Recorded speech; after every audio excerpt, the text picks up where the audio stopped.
क्या कहेंगे अपने हमसाये ममालिक को इस इतनी बड़ी अचीवमेंट पर? ये सारी की सारी दो नंबरी चल रही है इंडिया, जो सारी की सारी 2 नंबरी चल रही है। जो इंडिया फंडिंग कर रहा है ICC को, तो देखने में आ रहा है इंडिया कंटिन्यूसली सारे मैच जीता जा रहा है। अच्छा। उसमें कोई बस उन्होंने ICC ने तय कर लिया कि वर्ल्ड कप जो इंडिया को देना ही देना है। तो ये प्रॉपर कहा जा रहा है, मैं सीरियस नोट पे बात कर रहा हूँ। पाकिस्तान में ये प्रॉपर बात की जा रही है कि भाई वो पिचें ऐसी बना देते हैं कि वो जब वो खेलते हैं वो अच्छा परफॉर्म करते हैं, और जब मतलब कोई दूसरी टीम खेलती है तो उसे खेला नहीं जाता। ये कोई ऐसी टेक्नोलॉजी यूज कर रहे हैं। भाई आप मुझे ये बताएं, जब आप एक अप्रोच लेके जाते हैं, आप पाकिस्तान के जितने बैट्समैन हैं वो बॉलिंग ज़्यादा खेलते हैं, स्कोर उनका कम होता है।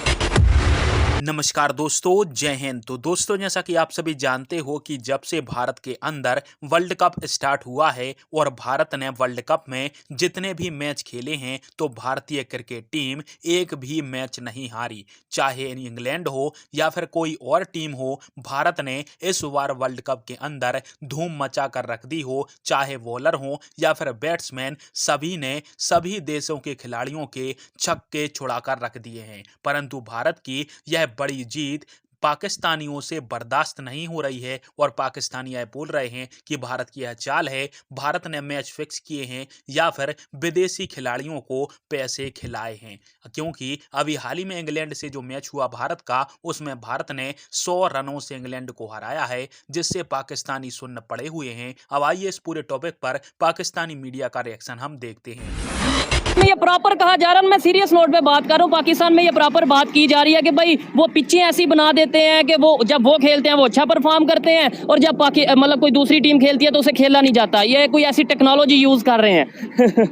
भाई आप मुझे ये बताएं, जब आप एक अप्रोच लेके जाते हैं, आप पाकिस्तान के जितने बैट्समैन हैं वो बॉलिंग ज़्यादा खेलते हैं, स्कोर उनका कम होता है। ऐसे ही है। आप एक स्ट्रेटजी अब देखें ना, साउथ अफ्रीका भी तो परफॉर्म कर रहा है, न्यूजीलैंड परफॉर्म कर रहा है, ऑस्ट्रेलिया ने पिछले दिनों 400 की है। ठीक है। तो क्या वो सारों के लिए ऐसे बना रहे हैं? ये हीले बहाने छोड़ दें। ठीक है। जी, ये कॉन्फिडेंस बहुत ज्यादा मैटर करता है। अब देखें रोहित शर्मा की कैप्टनसी को लोग अंडररेट कर रहे थे, अब देखें अब उन्होंने कितनी अच्छी और मैच्योर कैप्टनसी की है। ऐसे ही है। यहाँ पे उन्होंने बॉलिंग चेंजेस जो की हैं, आप उसके ऊपर देखें कि कोई अच्छा कप्तान ही कर सकता है। और दूसरा, उन्होंने जो हमारे पाकिस्तान टीम के साथ कंपेयर किया जाए तो यहाँ पे वो अटैक किया यार, उन्होंने पूरा वर्ल्ड कप अटैकिंग खेला, और हमारा पूरा वर्ल्ड कप हम डिफेंसिव खेलते आए हैं। ज्यादा ये परफॉर्म कर ही नहीं सकता, फिर उसको टीम। अब मुझे बताएं, ऑलराउंडर किसे कहते हैं?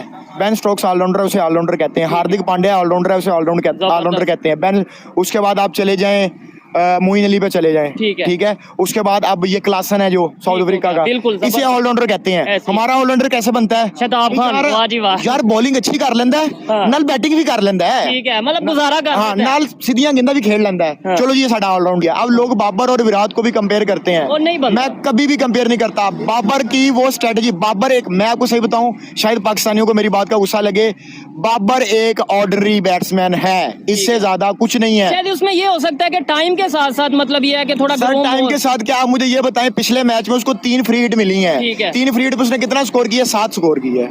अब मुझे बताएं, एक एबिलिटी नहीं है कि बॉलर के पास कि वो चार्ज कर सके। अब देखिए, मैं भी कहता हूँ बाबर आजम किंग है, बाबर आजम बहुत जबरदस्त है। मैं भी नेक्स्ट में मुझे भी मौका मिले। कहें पैड पहन के इधर खड़े हो जाएं, यकीन माने बाबर आजम कहीं से गुजरेगा, आपने किंग सुन लिया, उसने रख लेना आपको टीम। जबरदस्त जी, अगर ऐसी यही मेरिट है, उस पर हम तनकीद नहीं कर रहे, वो एक अच्छा बैट्समैन है, लेकिन जो उसने गलतियां की, अब अच्छी बैट्समैन के पीछे हम उसकी गलतियां तो नहीं छुपा सकते। पाकिस्तान क्रिकेट ने अगर बेहतरी करनी है तो कौन सी ऐसी क्रिकेट टीम है जिससे सीखना चाहिए? इंडिया, मैं समझता हूँ अफगानिस्तान। इंडिया, अफगानिस्तान ने भी अच्छी रोल, उनकी जो यार, उनका जो ऊपर वाले गुरबाज और वो क्या नाम है उनका, इब्राहिम, उन्होंने ऊपर से आके ऐसा चार्ज करते हैं यार, ये माइंडसेट से आते ही नहीं है। एक चौका लगा लिया इमामुल हक ने, अब वो बैठ के देख। अब मुझे इमामुल हक की टीम में तुक नहीं बनता। आप मुझे बताएं, आप भी शायद क्रिकेट के लवर्स हैं, मैं अपने ऑडियंस से भी पूछता हूँ, इमामुल हक का पिंडी के अलावा कोई एक बड़ा स्कोर निकाल के दिखा दें कि उसने किया? पिंडी में पिच कौन सी है? सीमेंट की पिच बनी हुई है। क्या कहेंगे, आज इंडिया ने इंग्लैंड को हरा कर सेमीफाइनल में क्वालिफाई कर दिया है, पहली टीम है जिसने वर्ल्ड कप के सेमीफाइनल में क्वालिफाई किया है। क्या कहेंगे अपने हमसाये ममालिक को इस इतनी बड़ी अचीवमेंट पर? ये सारी की सारी दो नंबरी चल रही है इंडिया, जो सारी की सारी 2 नंबरी चल रही है। जो इंडिया फंडिंग कर रहा है ICC को, तो देखने में आ रहा है इंडिया कंटिन्यूसली सारे मैच जीता जा रहा है। अच्छा। उसमें कोई बस उन्होंने ICC ने तय कर लिया कि वर्ल्ड कप जो इंडिया को देना ही देना है, तो वो इसी तरह से जो नज़र आ रहा है, हालात यही हैं कि वर्ल्ड कप इंडिया ही जीतेगा। अच्छा, मैंने तो बड़ा एक्साइटेड हो के मैच माइक आपके सामने किया था कि आप शायद इंडिया को कांग्रेचुलेशन कहेंगे, लेकिन आपने तो कह दिया कि सब फिक्सिंग चल रही है। तो सारी सेम सबको नज़र आ रहा है फिक्सिंग है, इसमें कोई कांग्रेचुलेशन वाली बात नहीं है, सब 2 नंबरी हो रही है। सारी की सारी। आप इनकी बात से सहमत हैं? बिल्कुल, इसमें कौन सा कोई नई चीज़ है। इंडिया हर दफ़ा सेमीफाइनल में जाता है लेकिन कभी जीता नहीं है, वहाँ से हार जाएगा इस दफ़ा भी। इस दफा तो वर्ल्ड कप इंडिया का ही है। नहीं हो, पॉसिबल ही नहीं है। नहीं, मुझे लगता नहीं है इंडिया का वर्ल्ड कप है। मुझे लगता है कि शायद न्यूजीलैंड जो है वो सही। इसके लिए क्वालिफाई कर लेगी सेमीफाइनल के लिए। और बाकी मैं ये कहूँगा कि इंग्लैंड अच्छी टीम है लेकिन काफ़ी डिसअपॉइंट किया उसने। लेकिन उसमें भी मुझे सियासत लगती है कि शायद उनका प्राइम मिनिस्टर जो है वो इंडियन है, तो मुझे ऐसे लगता है कि शायद कोई पॉलिटिकल जो है उस लिहाज से जो है मुझे लगता है कि इंग्लैंड जो है वो अभी आपके दोस्तों ने कहा कि ये तमाम मैचेस जो इंडिया जीत रहा है, एक भी नहीं, उन्होंने ओवरऑल तमाम मैचेस की बात की कि सबके सब फिक्स थे। आप इस चीज़ पर एग्री करते हैं? मैं 80% तक एग्री करता हूँ कि मतलब कि फिक्सिंग है इसमें, ठीक है। लेकिन बाकी ये है कि कई जगहों पे ये भी है कि इंडिया जो है वो अपने होम ग्राउंड में खेल रहा है। हाँ। तो उस लिहाज से प्रेशर जो होता है वो बिल्ड होता है और उनको पता है कि किस तरह खेलना है पिचेस के ऊपर उस तरह की। क्योंकि आज बॉलिंग पिच थी तो इंडिया ने परफॉर्म अच्छा किया उस लिहाज से, लेकिन वो इंग्लैंड उसको नहीं कर पाया।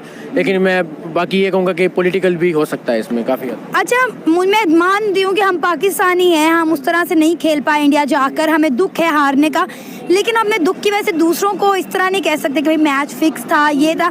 एक मैच की बात हो, दो क्यों, आपने तो कह दिया सारे के सारे फिक्स थे। नहीं, मैं ये नहीं कहता सारे फिक्स है, उनको एज है अपने होम ग्राउंड का। पाकिस्तान कई सालों बाद वहाँ गया है, उनको अंदाजा नहीं था पिचेस का। वो सारी बैटिंग विकेट्स है और पाकिस्तान के पास स्पिनर नहीं है कोई अच्छा।